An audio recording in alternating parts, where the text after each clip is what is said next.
So this month, in this year of glowing up, of finding that greater expression, allowing that greater expression of our own divinity to express itself, we're going to be exploring love and looking at it from the perspective of loving the unlikable.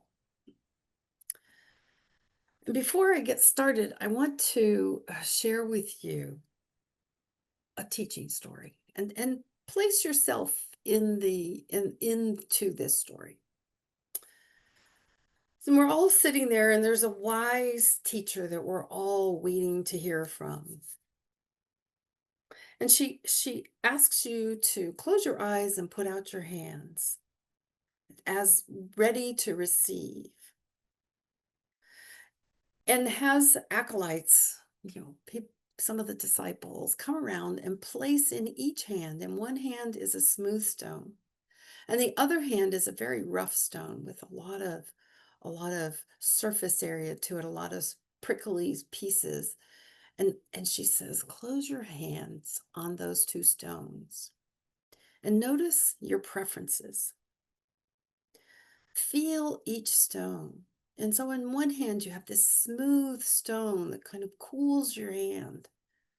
And you can just feel its smoothness. And then the other hand, you're feeling the topography of that stone. You're feeling its roughness. You're feeling its edges. It's giving you something to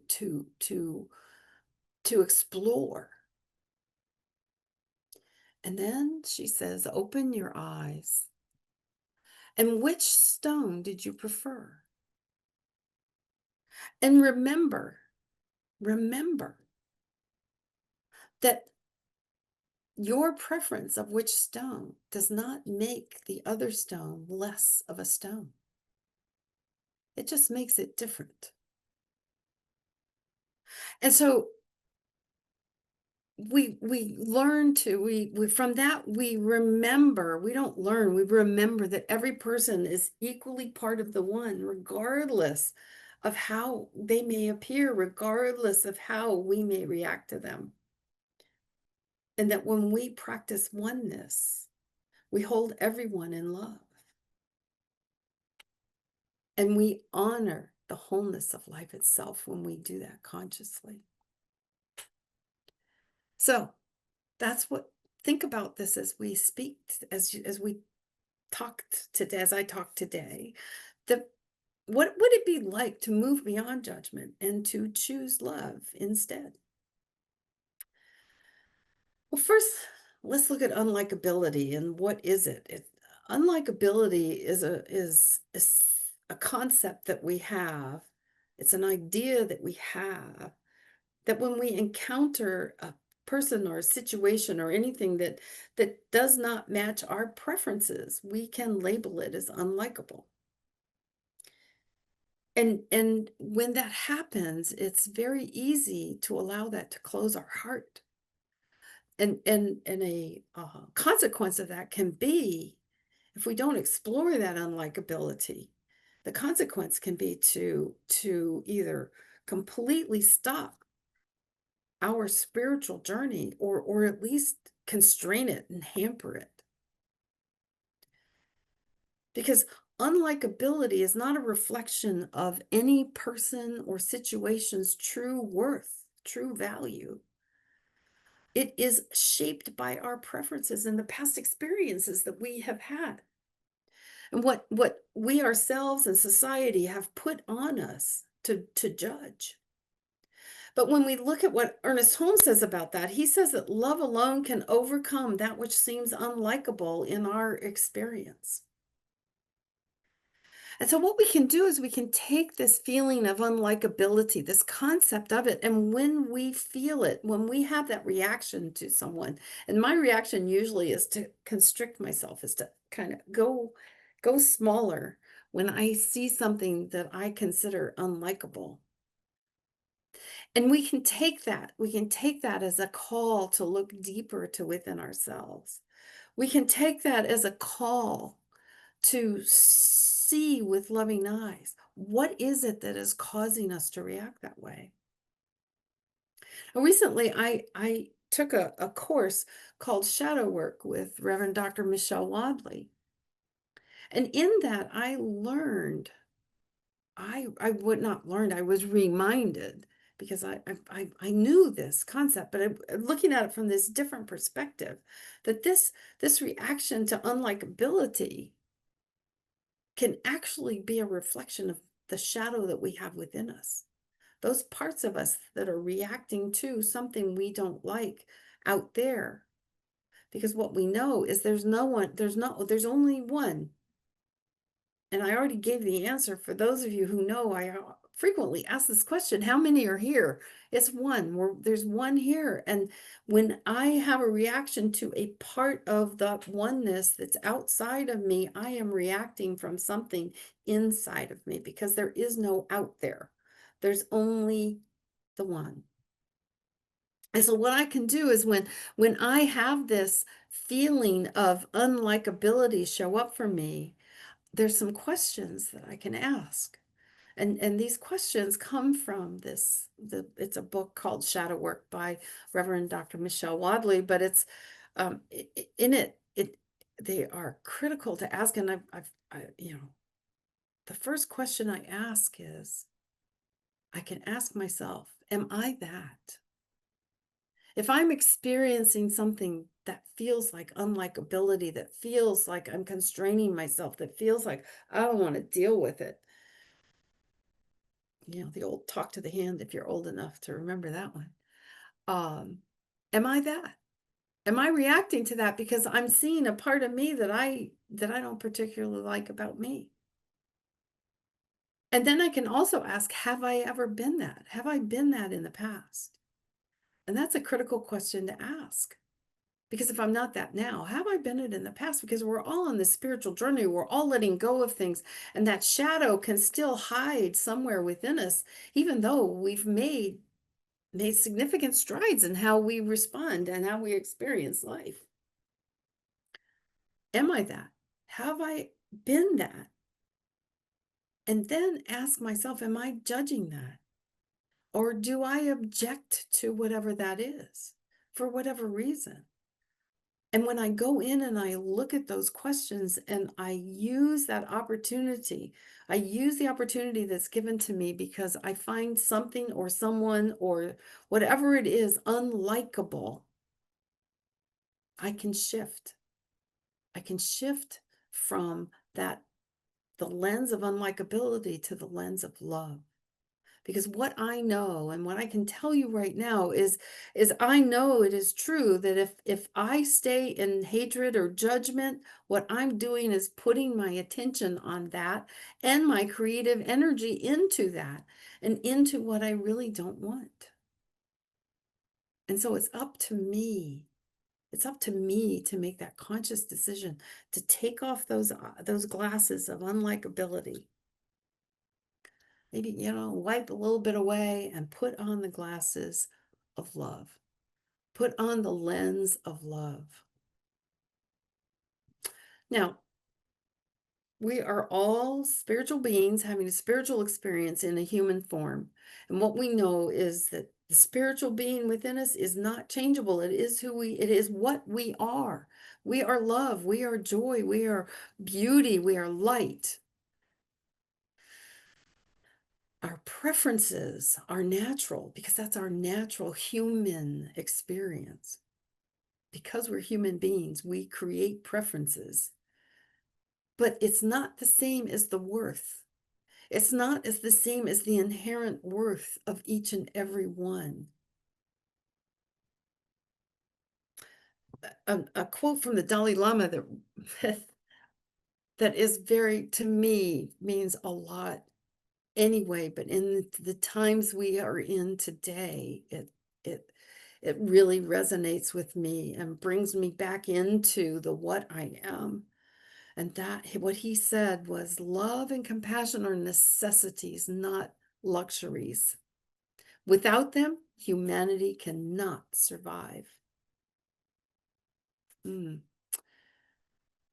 So when we make that decision to come from love, to come from compassion, to not let our preferences create judgment and dislike or whatever it may be, but take that creative energy that we have and put it into what we do not want more of, and we can shift and allow ourselves to see beyond what the preference is. We begin to have a greater understanding and a greater connection with all that is. And we can pause to separate our likes or dislikes from somebody, from anyone, as a person or a situation, and see the inherent worth. Because what I know is that, and I will say this till my last breath, that every person, no matter what I may think about them, what you may think about them, what the world may think about them, every person carries that spark of divinity within them, whether they fit our own personal mold of what that should look like. And just remember, there is no other, there is no out there, there is only the one.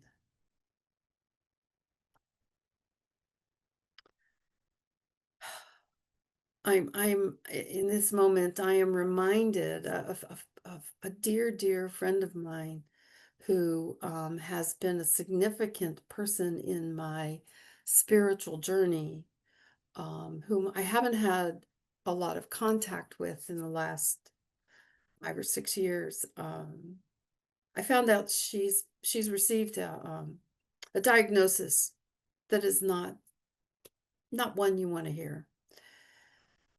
And so it's brought me back to thinking about this journey I've been on, because she was the one who held my hand through all the skepticism, all of the doubt, all of the this is BS. And I don't mean beautiful stuff. Kept me on this path with a gentle, kind, yet firm hand. And so my first steps into this conscious spiritual life were through the rooms of AA and through Native American spirituality. And what it just opened me up to, this is bigger than any one of those.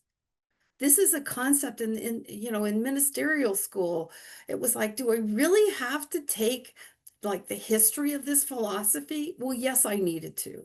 I needed to go into classical philosophy, because what I needed to know is this concept of oneness, this concept of love and compassion are necessities. This concept of there's only one goes way back, way before Socrates. It goes back to philosophers who we don't even have all of their writings. We have pieces of it. And you get this same message. And it brings me back to this one of the papers I had to write in ministerial school about it's called Plato's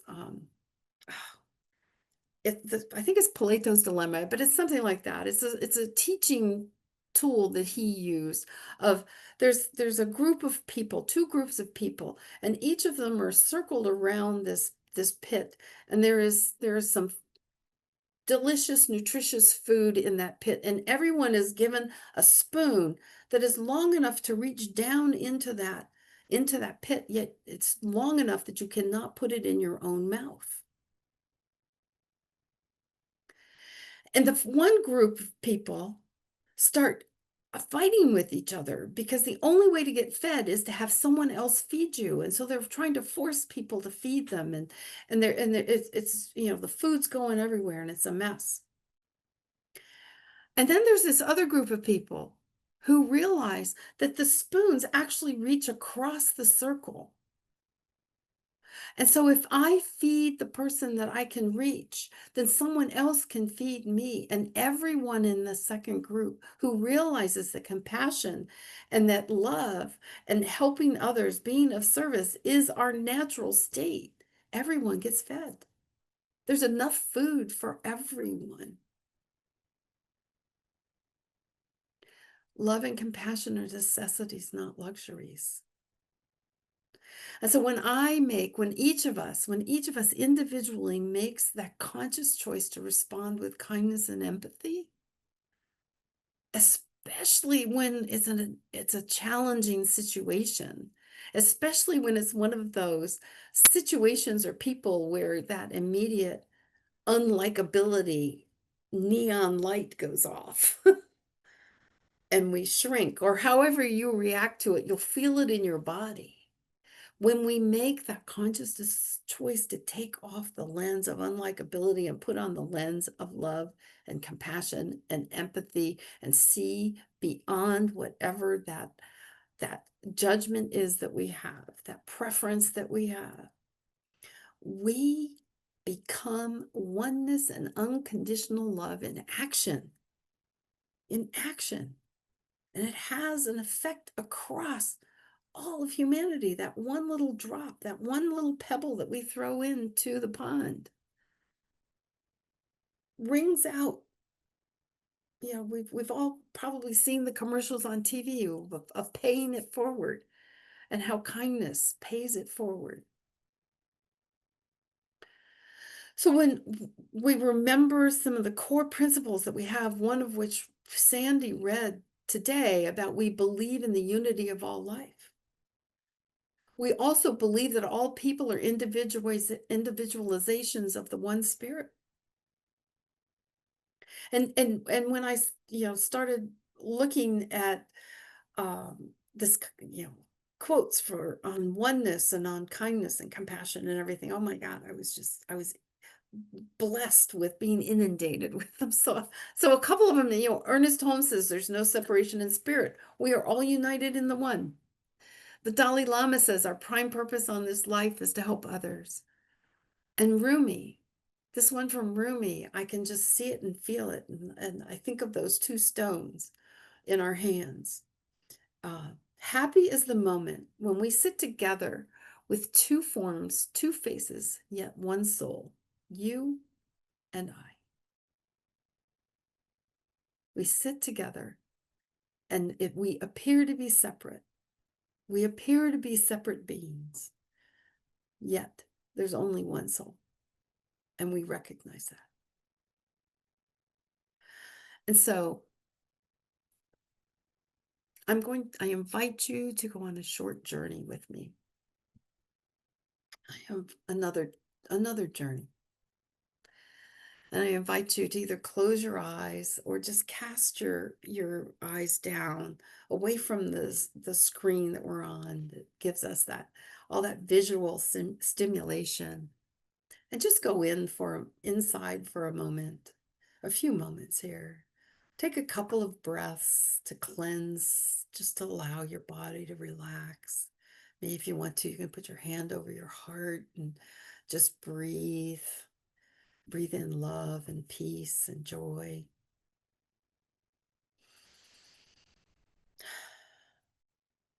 And now imagine yourself years from now. You've been practicing coming from love. You've been practicing putting on your love lenses and seeing the inherent worth of others for many years now. And you've experienced both your life and the lives of all around you have changed. And there's peace and there's calm and there's love shared. And when a disturbance happens, there is a way, the win-win way to resolve it. And you're sitting on a comfortable chair, for me, it's a comfortable rocking chair on a big front porch. And I'm sitting there, just imagine yourself in some comfortable place where you're outside and you look up and someone is walking towards you. And they walk towards you and they come and sit down next to you and you realize it's a younger version of yourself. It's a younger version of yourself who has come to you for advice, for suggestions. And just take a moment or two right now. And what would you say to that younger version of yourself? after you've experienced this love and compassion, then in this moment, remember, you can always come back to this. You can always come back here and get that advice from that wise elder that you are, that resides within each and every one of us. For we are each of the one mind that know that everything that was, is, and shall be is already known. So let's encourage each other to practice this unconditional love, to be oneness and unconditional love in action, to find the inherent worth in others. Let's do this together. Let's do this. Let's do this as a community, as our spiritual community. Let's do this within our families. Let's build this spiritual community and let it ripple throughout the world. So during our social time, when we get to the social time, I invite you to share your own experiences. I invite you to ask questions. I invite you to speak what's on your mind. Because as one of my mentors, Reverend Patrick Pollard, said, whatever you have in your mind when you walk out of here today, or when we end this Zoom meeting today, is what you're going to take with you. So think about that. Think about what it is you would like to share, what you would like to speak into the room. And so now I'd like to have you join me in prayer. For what I know to the depths of the core of my being, the depths of my soul, the marrow within my bones, is that there is only one power, one presence, one source of all that is. And that power is love. We can call it what we want. We can call it God. We can call it the birch tree in my backyard. It doesn't matter, as long as I recognize that that is the power and the presence. It is a representation of something that is greater than I can ever completely comprehend. And I know that this power and presence creates from itself, as itself, everything, for it is the one and only life, and it creates to experience this life in all of its many aspects. And so it individualizes itself as me, as each and every person listening to this prayer right now in this moment. Each is an individualized expression of the divine. Each of us has within us the essence of all that God is, all that love is. It is our nature. It is what we are. And so in recognizing that, what I know is that this greater expression of the love that we are, I accept for each and every one of us. I accept for me, I accept for the one, the courage to love the unlikable, the courage to look beyond personal preferences, the courage to use that lens of love, the courage to see that spark no matter how dim it may be in the moment, either because of my sunglasses or because of all that has been piled up on that other, for there is no other. The spark is there. And so I acknowledge that we see that spark, we feel that spark. If we can't see it, we feel its presence. And our own spark of life, of coming from love, coming from compassion, of using our long spoon to feed the other, knowing that we will be fed in return. I claim that for this community. I claim that for everyone listening to this right now. The courage to be our true self, our courage to see beyond, the courage to love the unlikable. And so in deep gratitude and joy, I express my thanksgiving for knowing this truth. I express my gratitude for knowing the power of prayer. I express my gratitude for knowing that we are all one. And so, in that gratitude, I let this go into the loving action of the law, knowing that love points the way and the law allows it to happen, makes it happen. So, I get myself out of the way and I say, and so it is. Thank you, each and every one.